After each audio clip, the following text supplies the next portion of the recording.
Okay, so here are a few ways of invoking Apex. The first and the most simple way of invoking Apex is anonymous code block.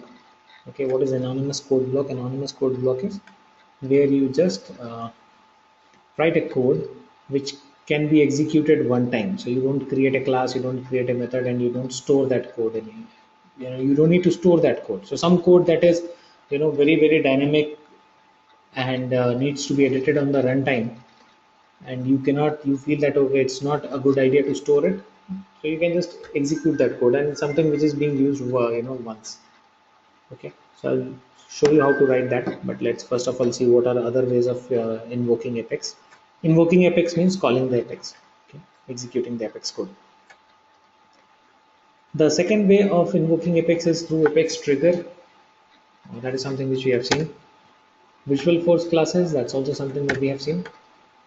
Then another way of invoking Apex is asynchronous Apex. Asynchronous Apex is an Apex which is not in sync with, as the name suggests, synchronous, asynchronous. Asynchronous is something which is not in sync with what the end user is doing, right? Usually our Apex trigger is in sync with the end user operation.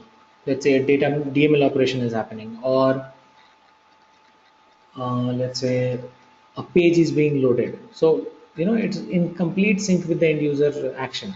The moment I load the page, Apex runs in the backend. The moment I click on a button, the Apex runs. Okay, so this runs exactly in sync with the end user action. The moment someone is trying to save a record, Apex executes. Right? Do you think it will be a good idea to run Apex after 2 hours? You click on the button 2 hours later, the Apex runs. Will it be a good idea? No, right? Because the person has clicked on the button, he wants to see some action. Okay, but and whether it executes or it throws error, whatever it does, whether it's exceeding the governor limit or it does not have resources available, whatever happens, that method should execute, and either it should get completed or it should throw error. So that's the thing with the synchronous Apex. Asynchronous Apex is something which can run in the backend. All right. So there are few ways of calling a asynchronous Apex, which we're going to talk about. One is future method, Queueable Apex, Apex scheduler, and batch Apex. So I'll talk about all these things in details. Then there's another way of running Apex, that's called Apex email service. What is an Apex email service? It's a very simple thing. This is an Apex code which runs when you receive an email. Okay, the moment you receive an email, Apex code can run. Okay, so we start with anonymous code block. What is anonymous code block? Anonymous code block is Apex code that does not get stored in the metadata. So basically, we don't store it as a class or a method. Okay, but that can be compiled and executed using developer console. Okay, so from the developer console, we can execute this code. We can just write the code and we can execute it. Okay, and this does not have to be executed. Sorry, this code piece does not have to be stored anywhere in my metadata. You can use anonymous code blocks to quickly evaluate Apex on the fly, or to write code that changes dynamically and at runtime. Okay, so if you look in here, if I go to the developer console, so it's not always that I have to write a class and then write methods inside that. I can just go to my developer console, write some code, and try to execute that.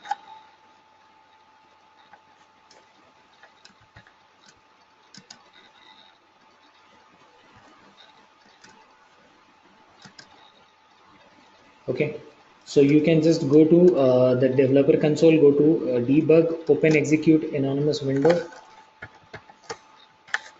and you can write something. Sunday equals new account name equals my new account. Insert A. Okay, so let's say I just want to execute these two lines. I don't want to store it as a method or something. You can just go ahead and click on execute. New. Oh, sorry. Account A equal to new. NEW. Oh. New.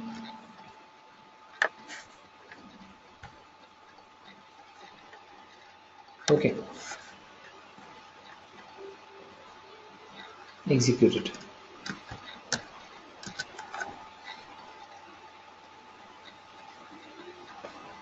Now, where's your account? Let's go to some other application.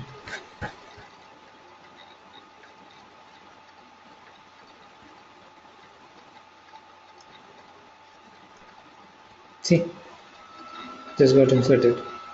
Right, so this way, you can just run a code block, and in case you're not willing to save the method and class, you just run it from here. Okay, so that's the anonymous code block, another way of invoking Apex. But this is also synchronous. The moment I click on execute, it gets executed. So synchronous Apex. Now Apex trigger and Visual Force classes we already know, so we will straight away now move into the asynchronous Apex. Asynchronous Apex is something which runs in the backend. Okay, and it is not in sync with the end user, so it's something which can automatically happen. Maybe some code that you want to run every Friday. Okay, and you don't want some end user to go and initiate that. You just want that to run every Friday. Some code that you keep want to run in batches. Some code that you want to run in future. All right, so that is what asynchronous Apex is. So asynchronous Apex, first type of asynchronous Apex is a future method. All right. So future method is basically making a method. We have created methods in Apex, making a method to execute in future. Okay. A future method runs in the background asynchronously. So it runs in the background asynchronously. It's a method only. It's a normal method, but it runs in the background. Okay. And it runs asynchronously. You can call a future method for executing long running operations. So if you have an operation which you feel that it's going to take some time, what you can do is you can always call a future method for executing that long running operation. Okay, so this is something which runs in future. Now you might be thinking future means what? Tomorrow, day after tomorrow, after 1 year. Future means when the resources become available. We have talked about governor limits, right? So we understand that Salesforce works with governor limits and there are the restrictions, right? So if the method is not able to execute right now because the resources are not available, it will get queued up and it will get executed when the resources become available. All right. If you're not using an asynchronous method, or if you're not using a future method, either the method gets executed or it gets cancelled. It throws an error. But future method is queued and it gets executed once the resources become available. Okay, so you can call a future method for executing long running operations or any operation you would like to run in its own thread on its own time. Okay, so any operation that you want to execute on its own thread on its own time. Each future method is queued and executes when system resources become available. So that's it. So the definition of future is this. It will execute when the resources become available. Till the time resources are not available, it will be queued in the line. Okay, so that's the good thing about it. If it's not a future method, normal method, either execute. If they don't find the resources available to get executed, they will just throw an error and they will get terminated. But future method gets queued up. To define a future method, it's very simple to define a method as a future method. You simply need to annotate it with the future annotation. So let's say this is your class and there's a method, public static void my future method, whatever method name. All that you have to do is you just have to use a at future annotation here. Okay, the moment you use this, that will become an asynchronous method. That's it, nothing else. So any method can be a future method. So once you make a method as a future method, it will get executed in future when the resources become available. So there is nothing that we actually need to do or change the code or something like that. Only this one word add future annotation will make your method future method. Clear? Okay. Now,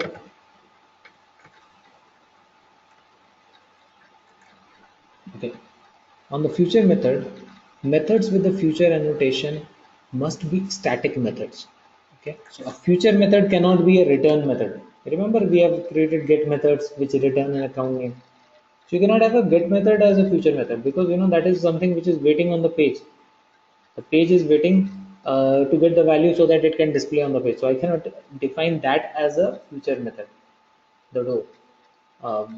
It will, whenever the resources become available, then the you value will come on the page. So that will not happen. Okay. So your future methods has to be a static method, and only return type allowed is void method. So it should not have a return type. So my method should not be waiting for a return type there. It has to be a void method type. Okay. So future methods always will be static void. The specified parameter must be primitive data types. Okay. And in case you're passing on some parameter in the future method, that has to be primitive data type. Okay. Arrays of primitive data types or collection of primitive data types. Correct? So in case you're defining a future method, let's say I'm talking about creating a future method here.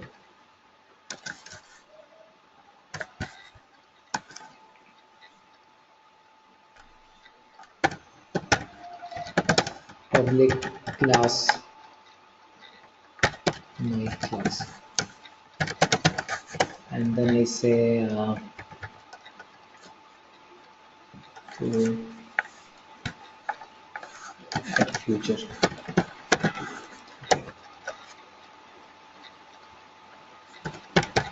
Public static void method. Okay, and in this, for this method you need to pass a parameter. Okay, let's say any parameter. So this parameter that you have to pass here has to be a primitive. Okay, this has to be a primitive. You cannot pass an S object parameter here. And do you know why? Just think about it. Why can't we pass S object parameter here?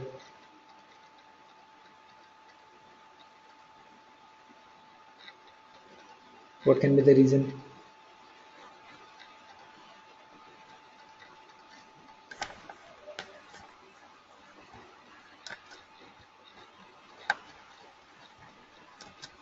I'm talking about a feature method, and the parameter that I can pass is only primitives, no S object.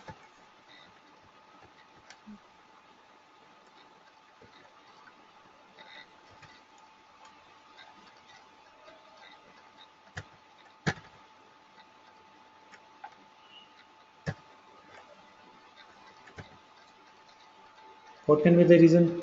Come on, quickly tell me. You know what is a primitive, right? Yes. Okay. So why do you think we cannot pass S objects here for future method? It's simple. See, if I am trying to execute the future method, okay, I initiate that. It will get executed when the resources become available, right? So let's say today you initiated you, and at the time you are initiating, at that time you will have to pass on the values for the parameter. And this future method, let's say, gets started executing tomorrow. In this meanwhile, that S object value can change, right? If someone has changed the values, then there will be a problem. That is the reason why future methods cannot pass specify, cannot pass the S object parameters. So all that you have to specify is a parameter that is either primitive, arrays of primitive, or collection of primitives. Make sense? Where S object values can change by that time. Okay. Methods with a future annotation cannot take S objects or objects as arguments. So they cannot take S objects as parameters for the simple reason, because the values can change by between when a future method was initiated by some user and by the time it gets executed. The reason why subject can't be passed as argument to future method is the subject might change between the time you call the method and the time it actually gets executed. So that's a very simple logic. In this case, so still if you have to do some operation or some changes on an S object, then what you can do is, in this case, the future method will get the old S object value and might override them. Okay.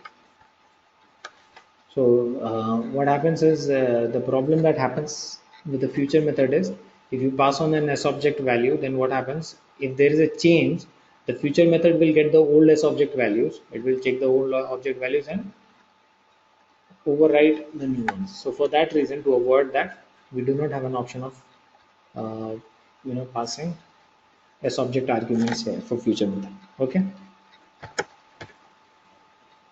So still, if you have to work, there is an alternative to that.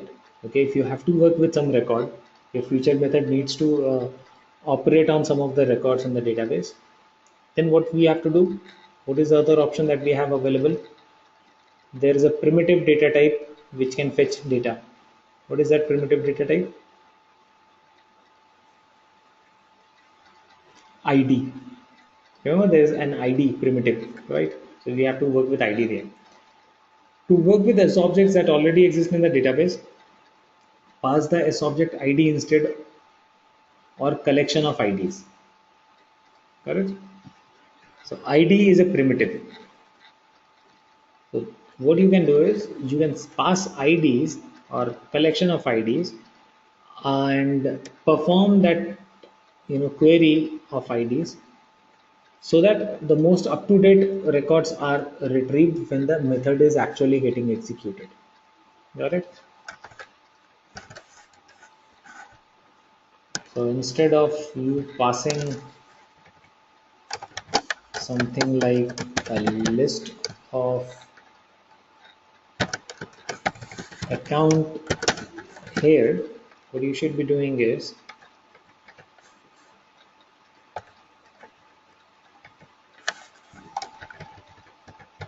it's a future method, and let's say this is what you're doing: update accounts. Okay,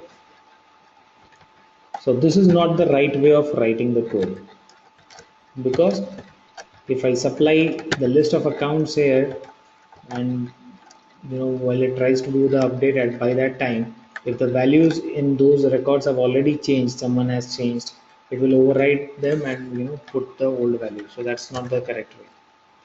So then what is the correct way?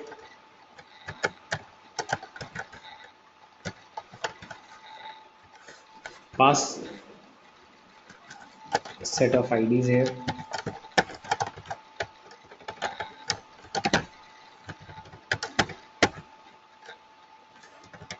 AID, okay, a list of IDs, let's say, and then here you say list of account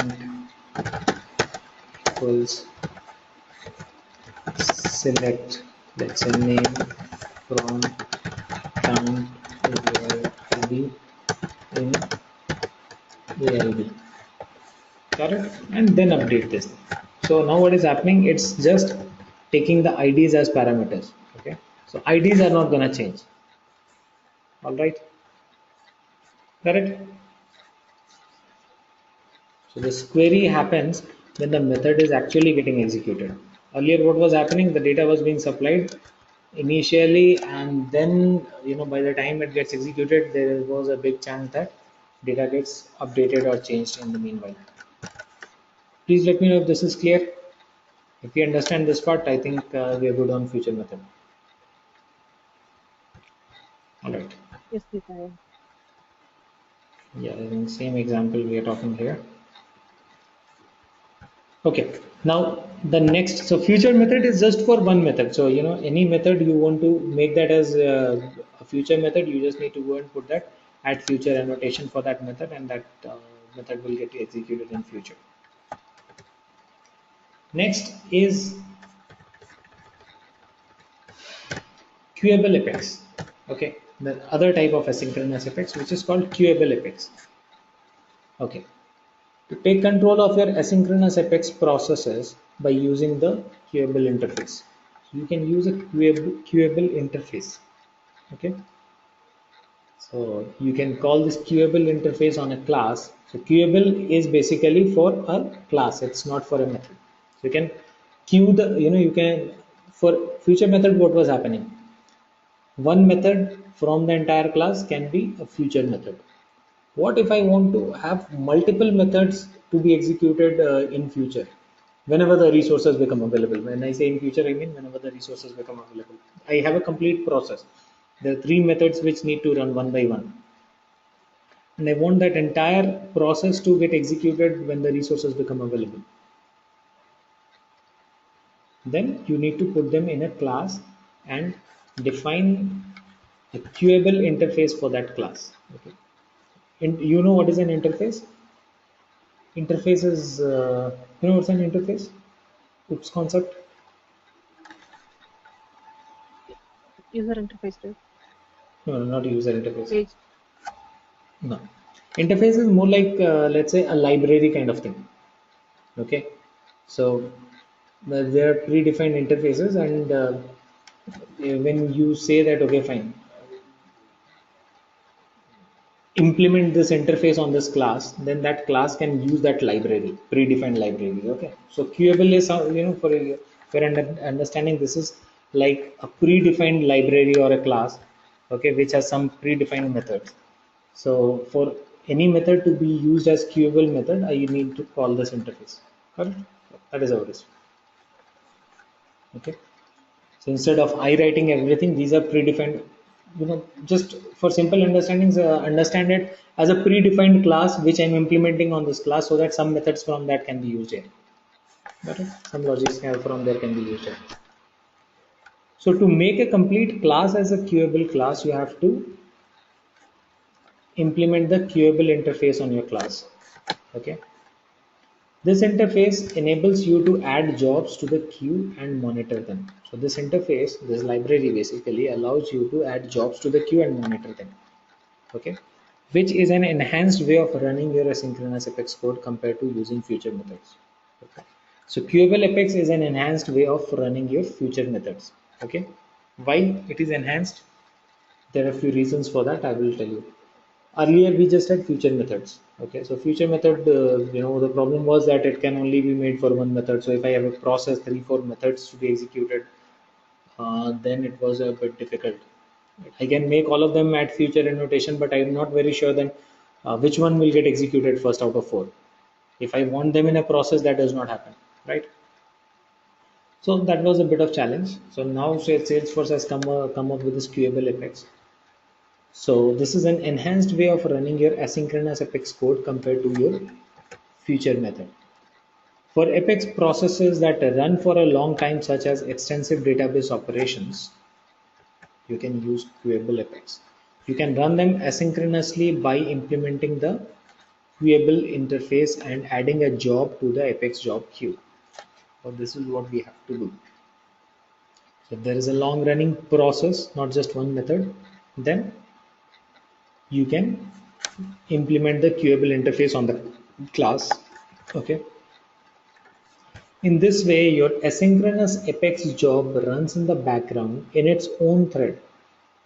Okay. So in this way, what happens is complete job. It's not one method. A job is again, entire class being executed. So this entire job runs in the background in its own thread and doesn't delay the execution of your main Apex logic. So if there is some main Apex logic running, that is also not delayed, and it runs in the background whenever the resources become available. Each queued job runs when system resources become available. So the same thing. In future method, we were talking about a method. Here we are talking about a job. So job can be executing a class or something, or executing a batch. Okay. So queuable jobs are similar to future methods in that they are both queued for execution. So one similarity, that both of them are queued for execution, and both of them, get executed once the resources become available. So that is a similarity. But they provide you with these additional benefits. But the Queueable Apex has a few additional benefits. I was just telling you that Queueable Apex is the new way of executing jobs. So it comes up with a few benefits on top of future method. So future method we understand. Now how is Queueable Apex different, and what are the benefits? Okay, so before I talk about this, let me just tell you how will you write a Queueable Apex. So in case of Queueable Apex, you just have to say public class, whatever class name, let's say my class, and you have to implement Queueable interface. Implements Queueable.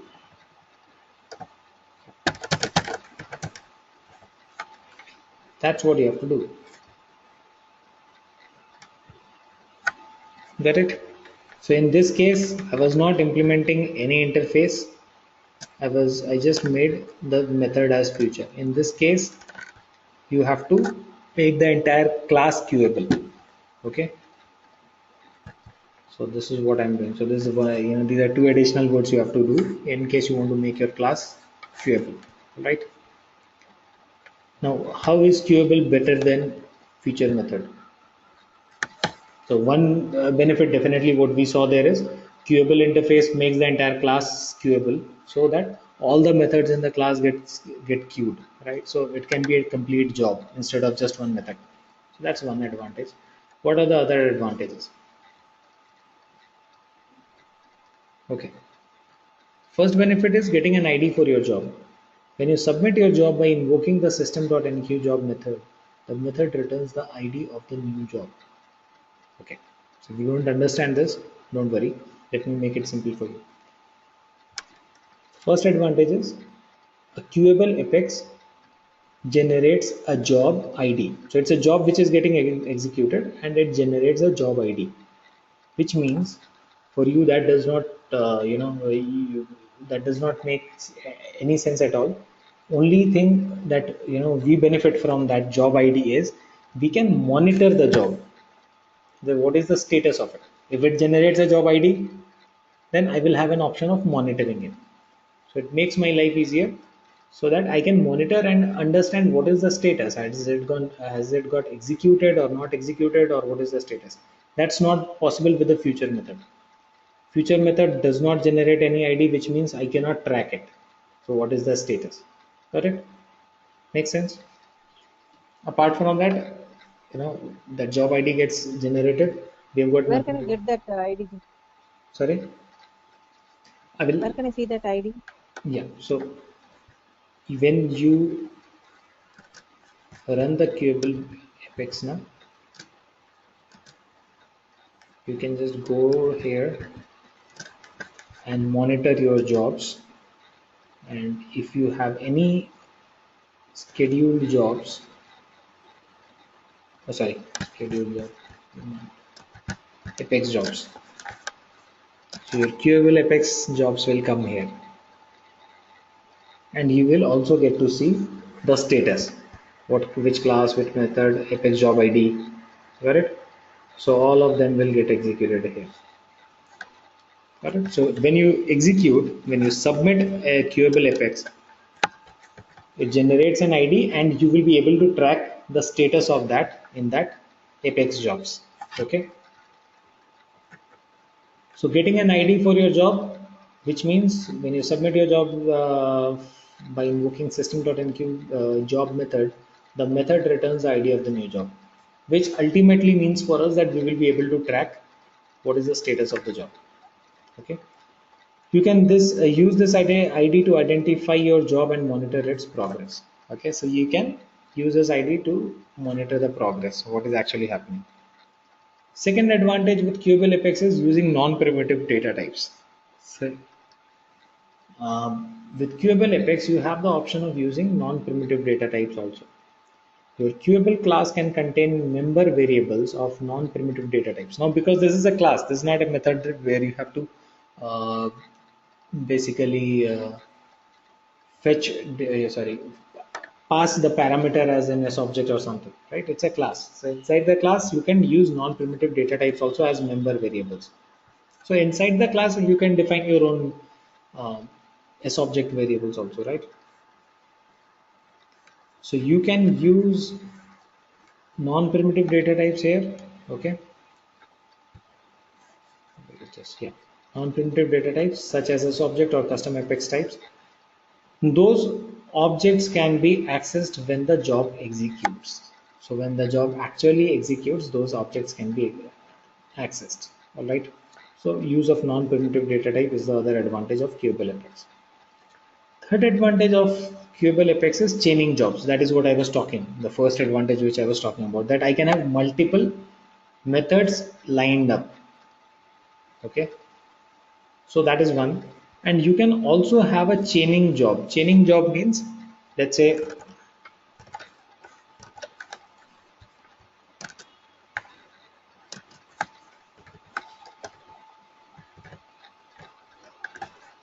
I have my class 1 and I have another class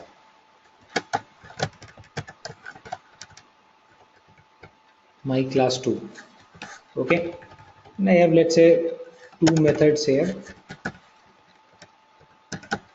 and I can have three methods here. Okay, what I want to do is I just want to make sure that before these methods get executed, I want to make sure that these methods have been executed. Okay, so in that case what I will do is, here after these two methods I can call my class 2.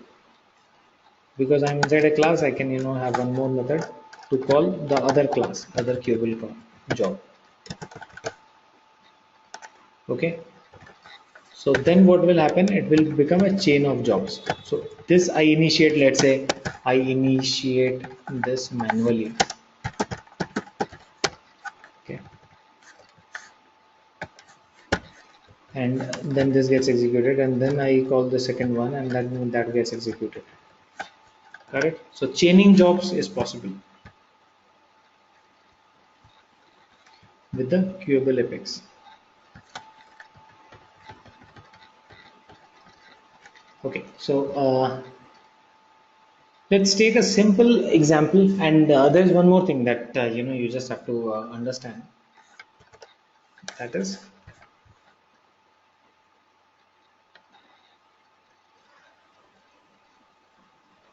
the method inside this queueable class. Okay, the queueable class that you're defining, the name of the method inside that class has to be execute. Okay, so execute is a method which will actually execute your uh, whatever Apex program that you want to execute and stuff. Right. So all that you have to do is you just have to write a small code and execute that. Okay, let's say I want to do this simple example. Okay, let me write it on as an as a queueable class only.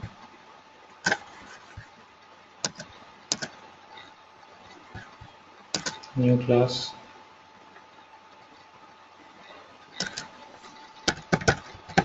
public class, let's say queue class implements queueable. Okay, your actual code logic will go here.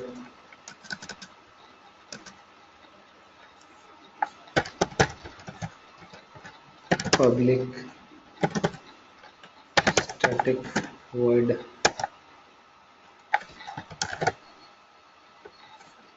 execute.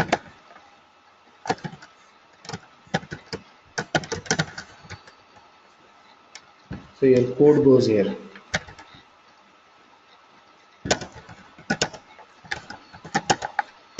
Whatever code you want to execute, you just write that code here. Okay, and there's just one more keyword here, queueable context. Queueable context. Yeah, just a comment. That's it. You can give it any name. Okay, so take this also as syntax, and now whatever you want to do, just define that. Let's say I want to insert one account. Account A equals new account name equals my new account 2. Insert A. That's it.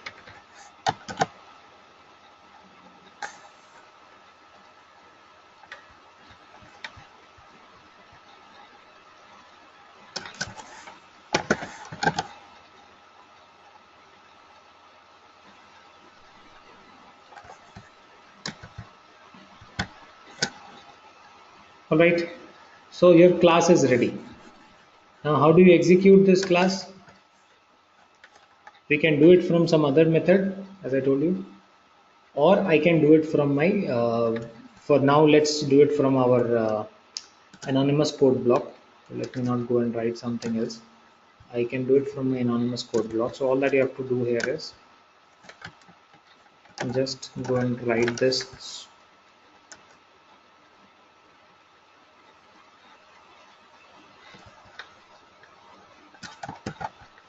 That's it.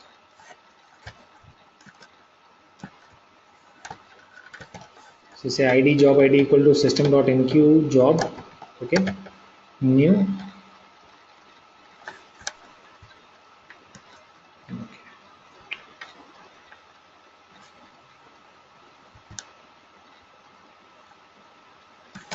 Okay, new. This should be your class name. Queueable class name is what? That's it. Okay, and let me execute this. So it got executed. This is my job. Okay, so this should ideally go into the queue, and it should also generate a job ID. This is a job that I have started.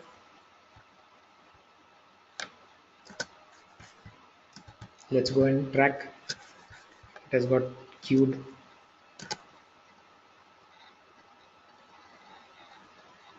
Yes. So this is a job ID. This was the class.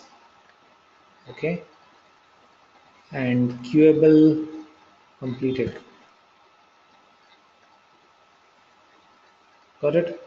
So if it was batch Apex, then it would have also given you to how many total batches, how many of them completed, how many of them failed, and all that stuff.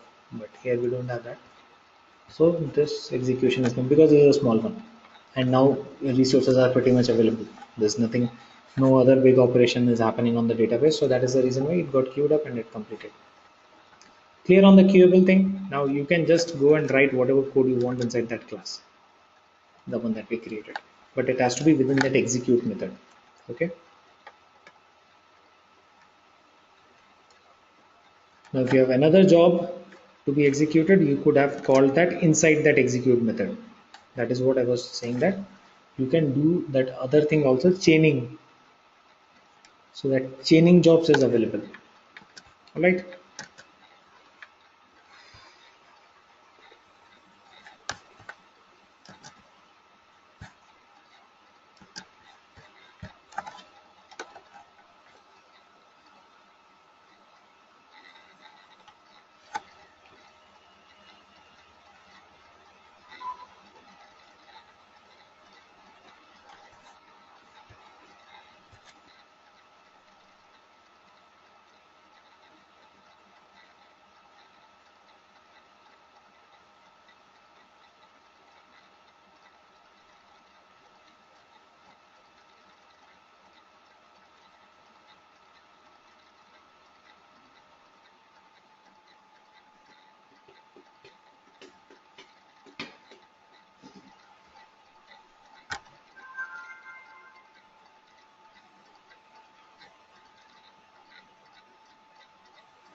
Hello, can you hear me? Okay. So that's about Queueable Apex, Yeah, Jeet. right? Okay. So we're clear on that. Clear on that? Any questions, doubts on Queueable Apex? Simple. Just write your No, Jeet, I'm Apex, and this is how you can execute it. Now, how you call it, this is up to you. I did it from from my anonymous code block. You can call it from some button or wherever you want. All right. Okay. So basically, what you have to do is you just have to call the system.enqueue job. So that is what you have to do. Okay.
Hello.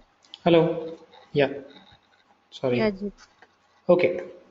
So that was about Queueable Apex. Now let's talk about the other type of Apex, invoking other way of invoking Apex. That's an Apex scheduler.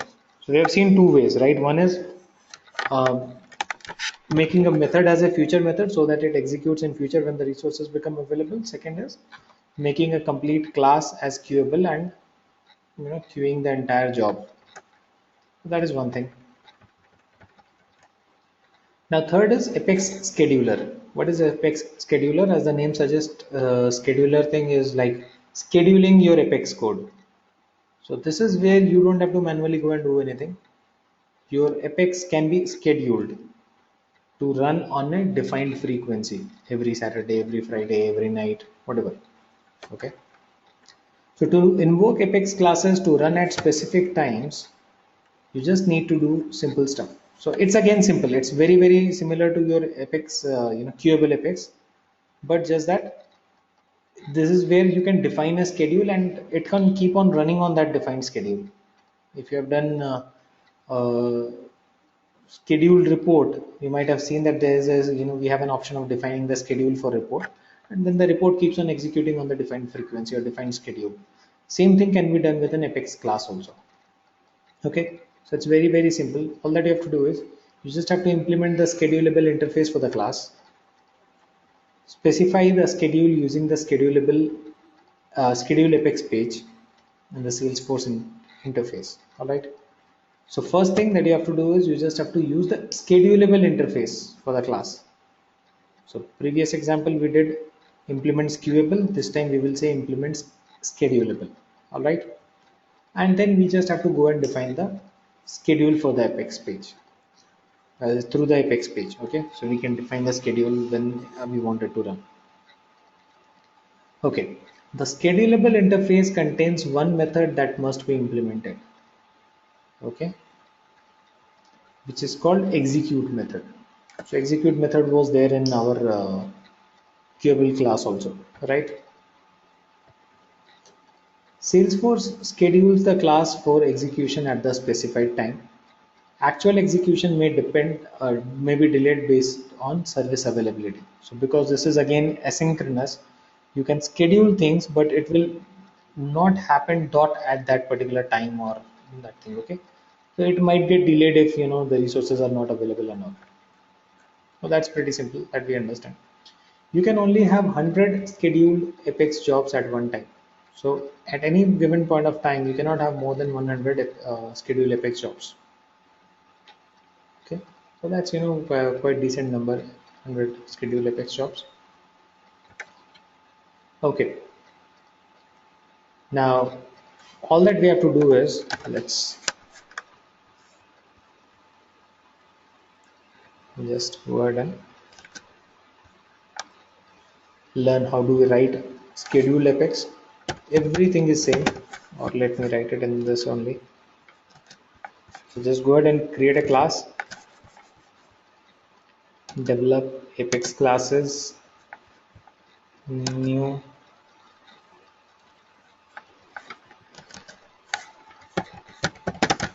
public class is class 1, let's say, implements schedulable. So this is what you have to implement here. This interface, schedulable interface, will use here.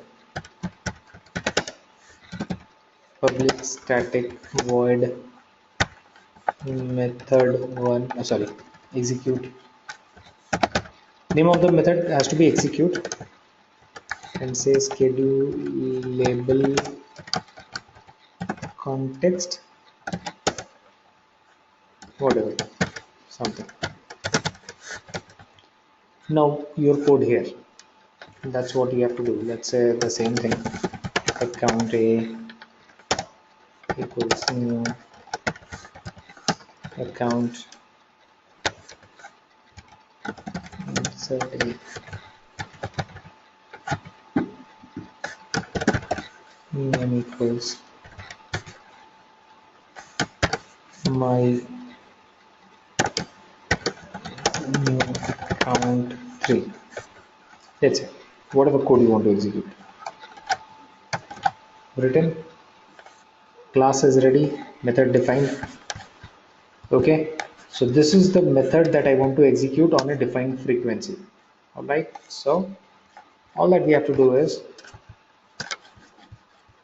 we just have to go to Apex classes and define the schedule for it. This is not a one-time execution, right? This is a schedule Apex scheduler. So I will use schedule Apex here. So where you write your Apex classes, there you have a schedule Apex option. Just click on this and then select the class.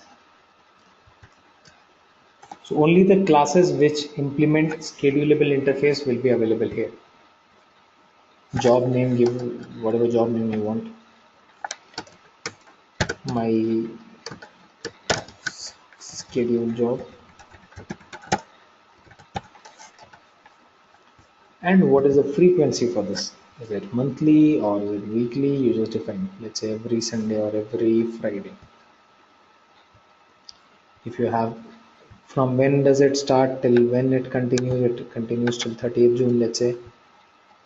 If you have a preferred time, as I told you, preferred time you can define, but it ideally should start at that point of time. But if it does not find the resources available, it can get a little delayed also. So okay. Exact start time will depend on job queue activity. So if you have more jobs, queued up and all that, depends on that. So let's say I wanted to execute at 1 p.m. weekly. Save the schedule. That's it. Now this code will get executed every Friday 1 p.m.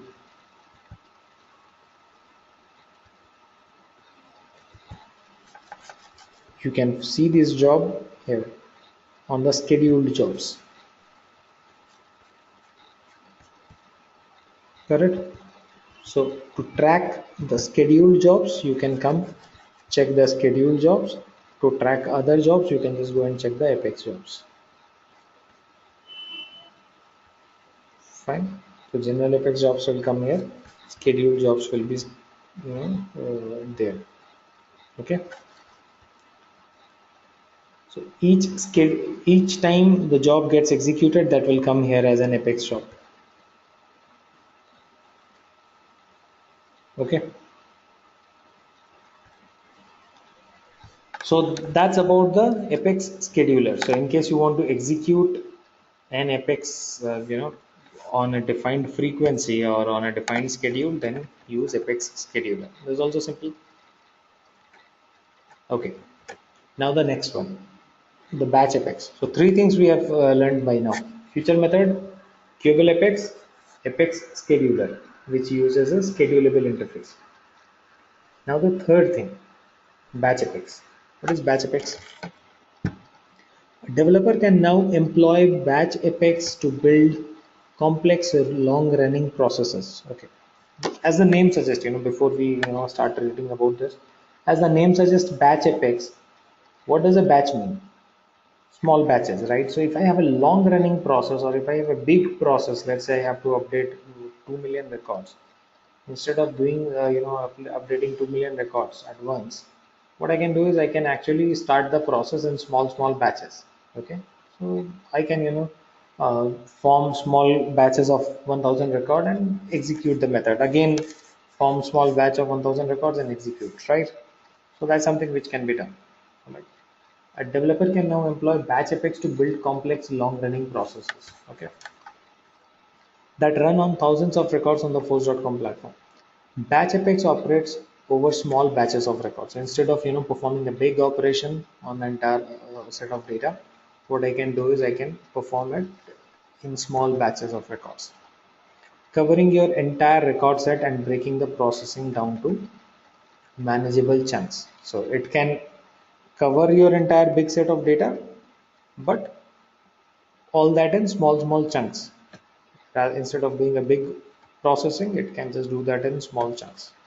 Okay. For example, data cleansing operation that goes through all accounts and all opportunities. Let's say you just want to perform a data cleansing, activity on all the accounts, and then you just don't want to, do that in one process. You just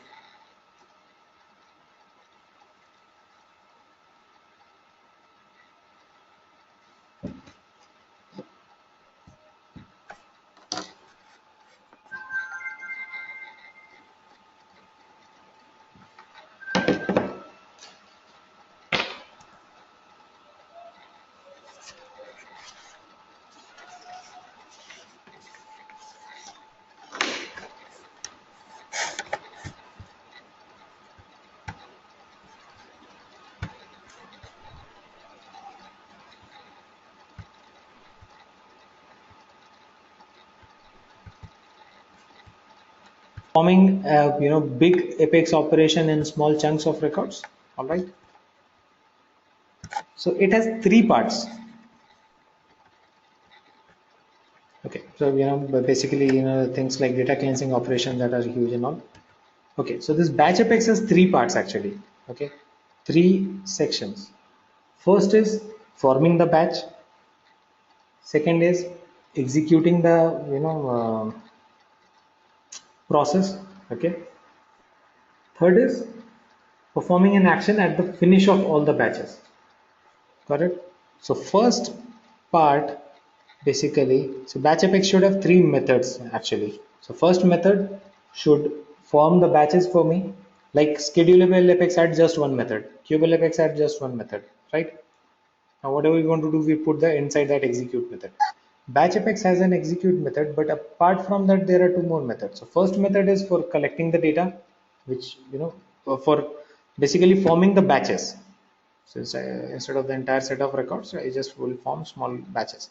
Second is for executing. So one execution will perform one batch, and then the second execution, and whatever number of execution till the time all the records, in my scope are completed. Third is a finish method. Finish method is basically used for doing anything which needs to be done at the end of all the batches execution. Let's say you just want to send an email to someone when all the batches have been successfully executed. So there is a finish method also. Okay. So it basically has three things to be defined. So let's do a small example of a batch apex and see that.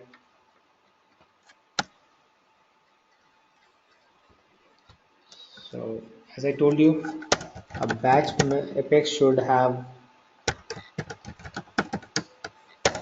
implement database.batchable.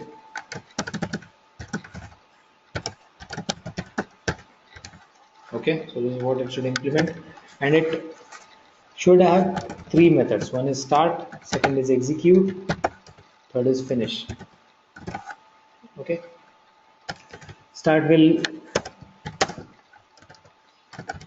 is to get the data ready in batches.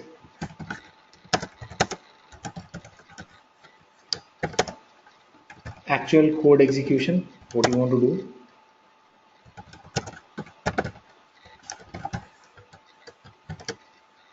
Anything you want to do at end of all batches.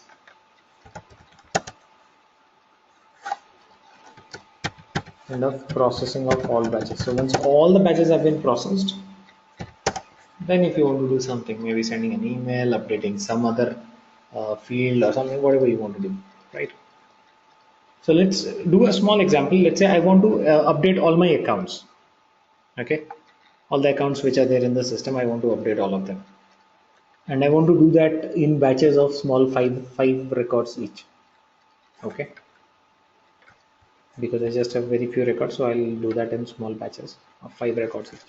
So first thing that I will need to do is I just need to go ahead and create an Apex class. First thing.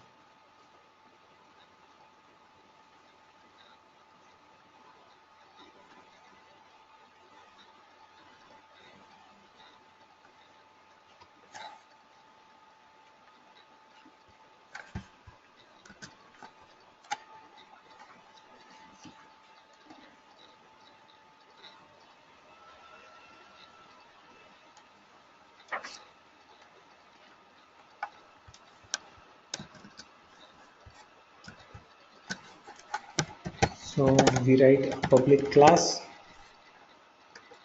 batch class, whatever, name it something, implements database dot batchable subject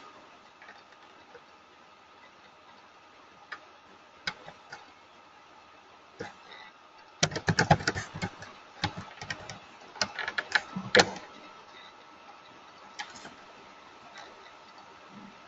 Now here what I'm gonna do is I am gonna use, it should be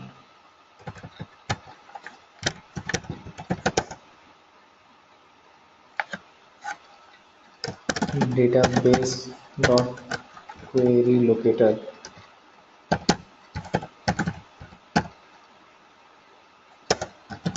start.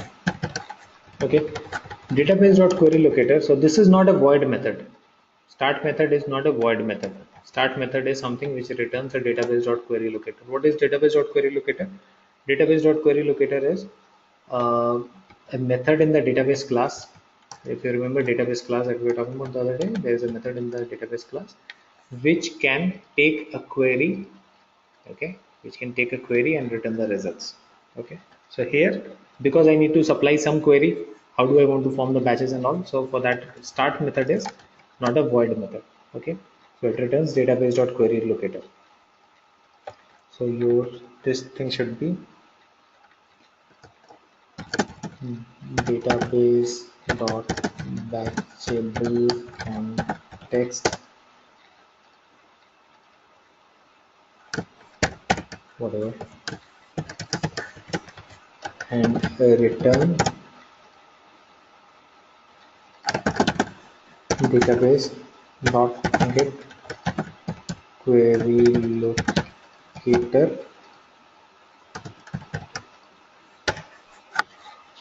Okay, so this is where I should provide my query. This is where you should write your query. Okay, let me do it a little differently. Let me define a string and pass the query as a parameter.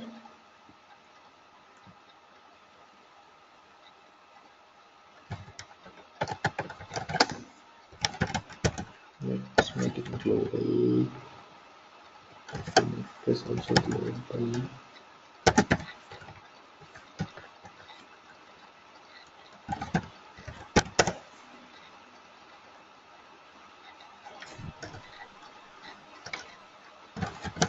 Query string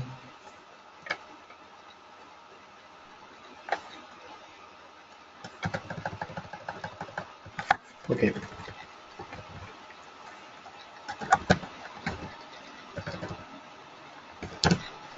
Okay, so this is what we will supply and this will be called here. So that's my start method. Okay, you could have written a query here itself, but I just want to supply the query at the time of initiating the batch. So that's fine, so that I can decide on what kind of a query I want to run. All right, so one method is done. Second method that I need is, Do we need to write global? What is the difference? see, global is something which can be executed even from outside your Apex environment. Correct. So, sometimes something which is not within the Salesforce environment or within the Apex environment, it can be executed from there as well, right? So that is how it is. So here in this case does not make that much of a difference. But if you're defining a batch Apex or an Apex scheduler or any asynchronous Apex, it's a good habit to use the global constructor here. Fine, because if you are calling it from outside also, it can be recognized. Fine, but here anyhow we're going to work within the Salesforce limits only. Private is something which is identified only within the class. Public is something which is identified only within my Salesforce org. Global is something which is identified even outside the Salesforce org, maybe from some other website or maybe from some other place, right?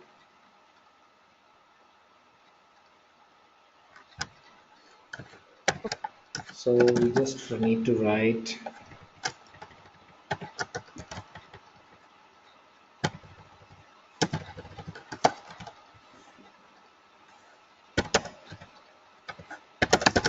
list of point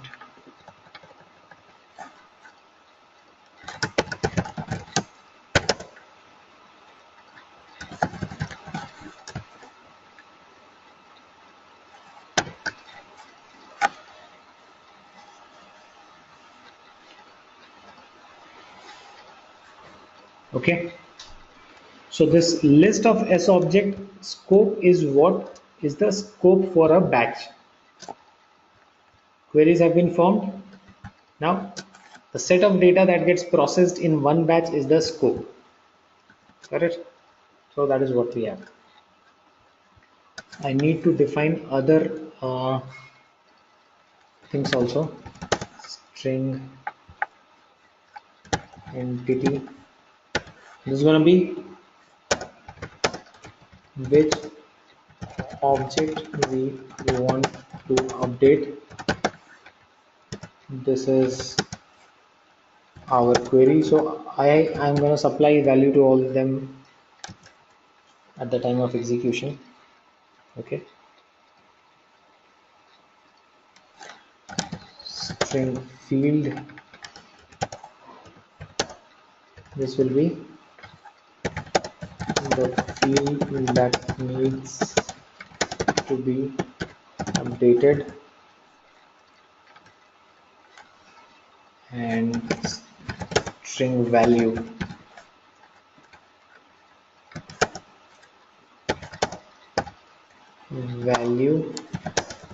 to be assigned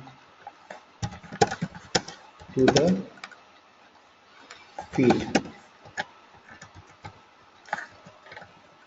Okay.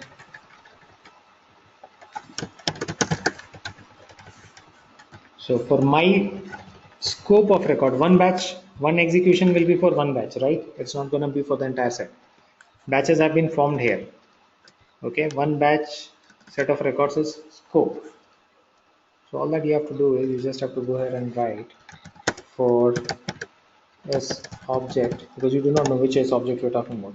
Let's say S object S within scope, or that scope, whatever you want to do now.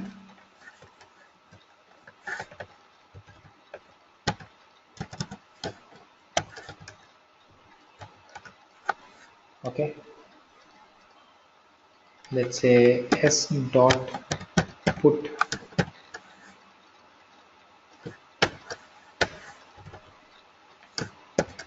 field value. So in the field, just put the value that I want to put. So these two things will again come from here, right?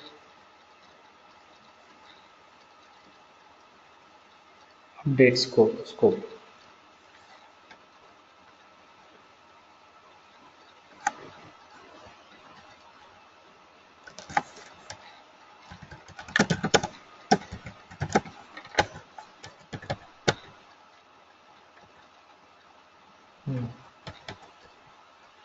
Okay.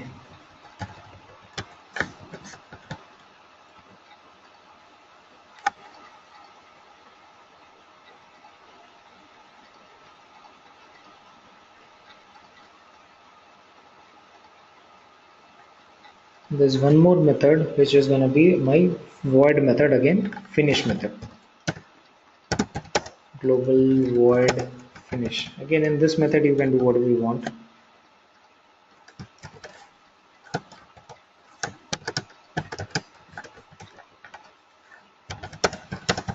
If you don't want to do anything, that's also fine.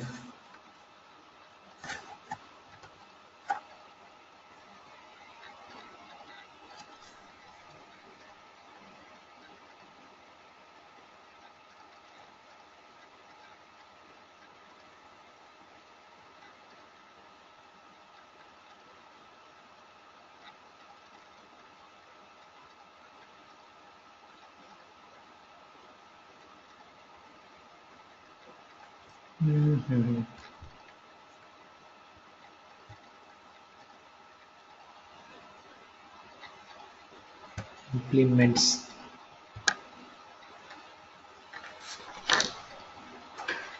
Database, first line.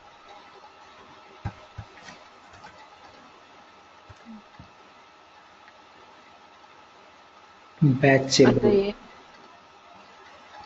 At the end, you have used angle, right?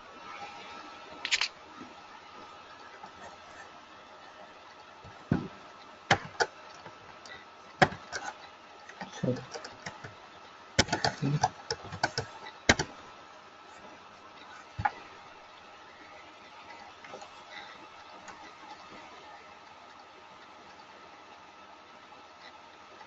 okay. So my string query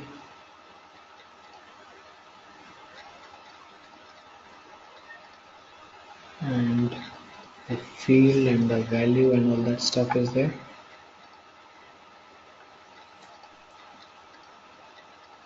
Okay. This will, the query value we have to pass. Field, which field we want to update, that we have to pass. Value we have to pass the field update. Which object we want to do that, that also we have to pass. Okay. So now let's run this batch from the anonymous code block. You can again do it from anywhere, so we'll do it from the anonymous code block.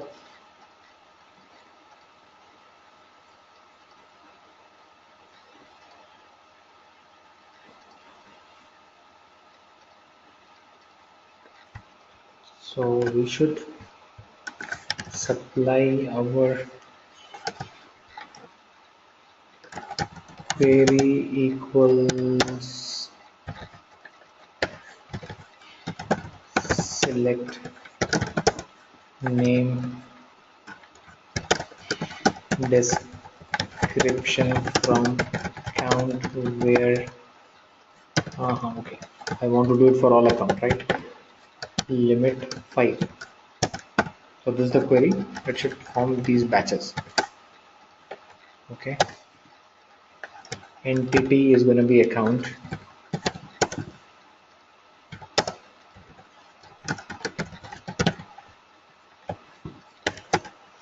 Field that I want to update is, let's say, description.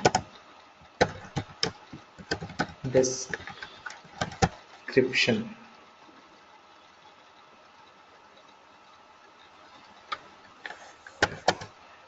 And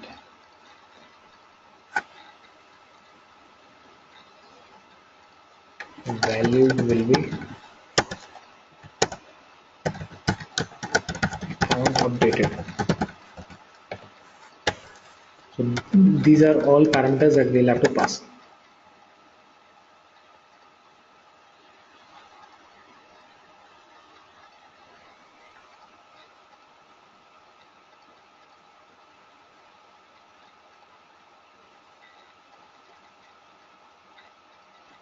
Okay, there's one more thing that we'll have to do here is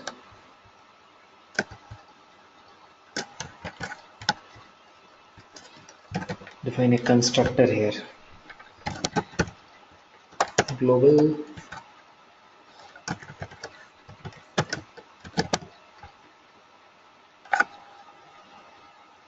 string q string e string f string v.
Okay,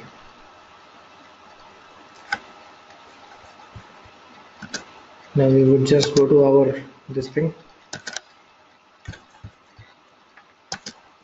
anonymous code block. These things I have to supply from my side. Okay, so you have to say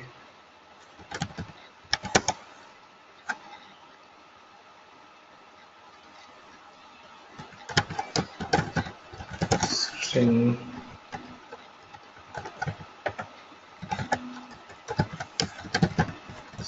string field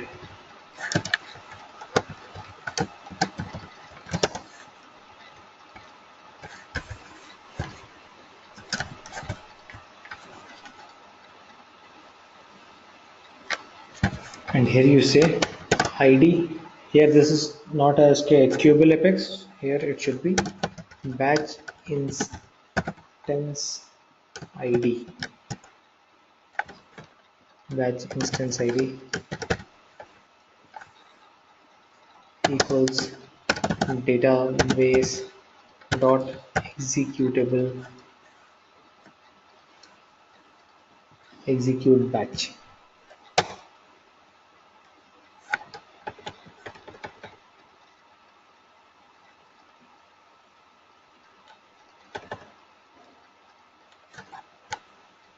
New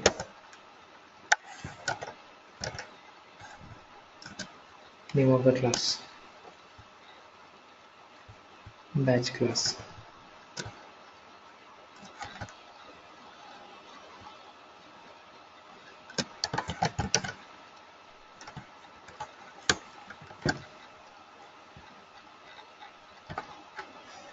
QEFV.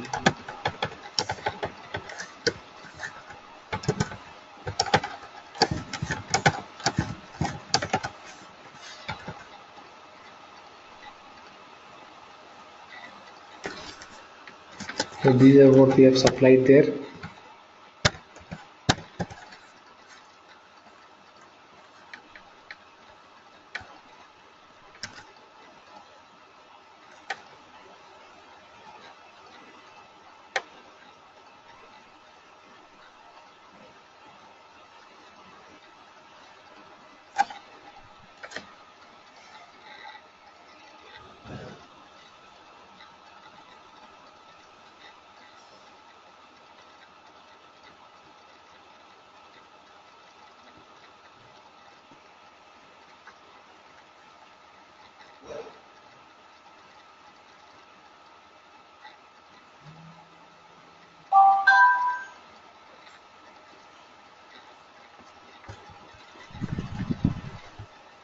Okay, now let's go and check if the batches got executed and if my account description has got updated.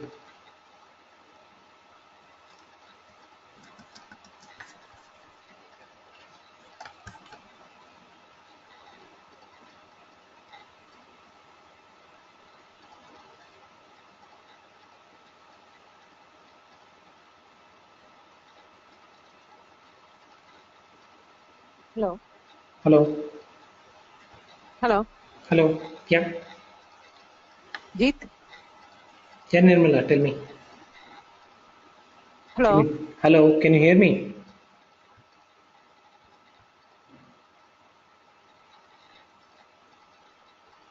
Hello, I can hear you. Can you hear me?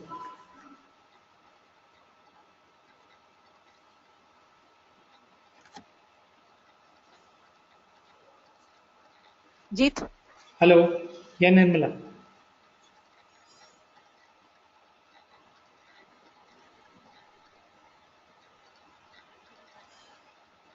Can you hear me? I'm not able to hear you, Jeet.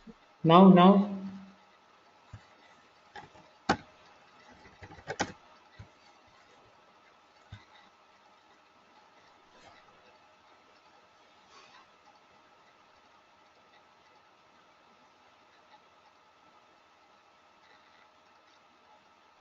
Hello. hello,